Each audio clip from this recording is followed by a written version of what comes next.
Pessoal, irei falar agora notícias do Corinthians.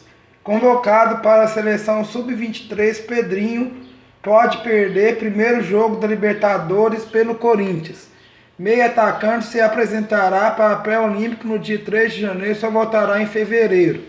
O Corinthians não poderá contar com o meio atacante Pedrinho para a temporada de 2020, no início do Campeonato Paulista e possivelmente no primeiro jogo da Libertadores. O jovem de 21 anos foi convocado nesta segunda-feira para a disputa do torneio pré-olímpico com a seleção sub-23. A competição que dá a vaga na Olimpíada de Tóquio acontece na Colômbia entre os dias 19 de janeiro e 9 de fevereiro.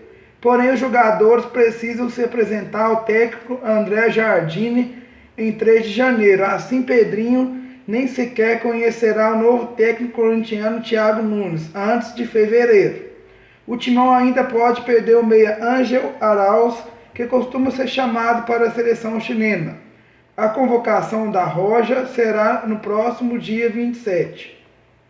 Se o Brasil for até o final do pré-olímpico, Pedrinho desfalcará o Corinthians no torneio da Flórida, no primeiro jogo da Libertadores e nos primeiros 5 jogos do Paulistão contra Botafogo, Mirassol, Ponte Preta, Santos e Inter de Limeira. Porém, é possível que ele jogue o duelo de volta da segunda fase da Copa Libertadores, que pode acontecer nos dias 11, 12 ou 13 de fevereiro. Pedrinho é o camisa 10 e titular absoluto da seleção com o técnico André Jardine. O jovem e seu staff não cogitam pedir liberação do pré-olímpico.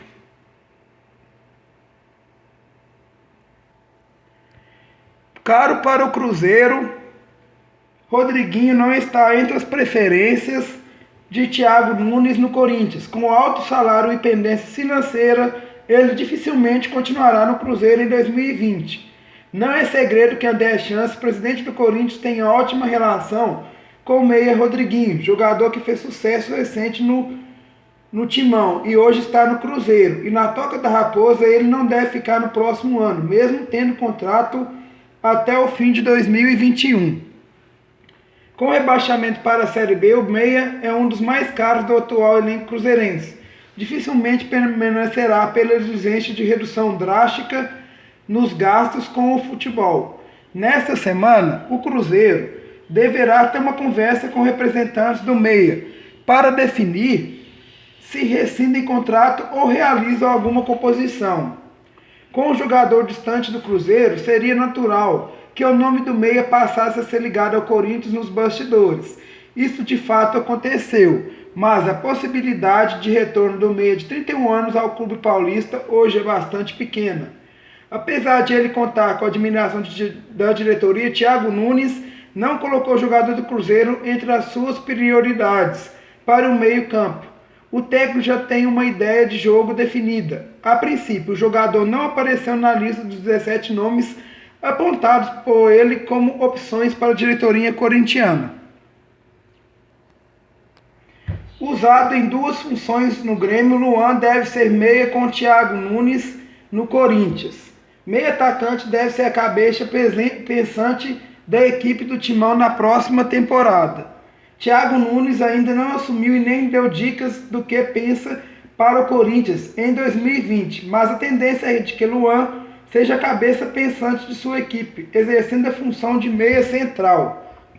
Como foi no Atlético Paranaense, o Timão deve contar ainda com jogadores de velocidade pelos lados e mais à frente. Um centroavante típico como era Marco Ruben. Setorista do Grêmio no Globoesporte.com, o jornalista Eduardo Moura explicou as diferentes funções que o meio atacante de 26 anos exerceu no tricolor. Primeiro até 2016 foi o último homem do ataque. Jogando nessa função, o desempenho de Luan foi o seguinte: 2014, 50 jogos, 8 gols e 5 assistências. 2015, 56 jogos, 17 gols e 12 assistências. 2016, 54 jogos, 12 gols e 11 assistências.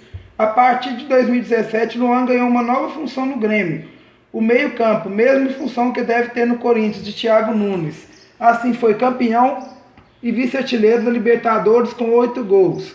Com Renato em 2017 e nos últimos 2 anos, que não foi tão bem, ele jogou com meia central por trás do centroavante, que na época era Lucas Barros e chegou a ser Jael.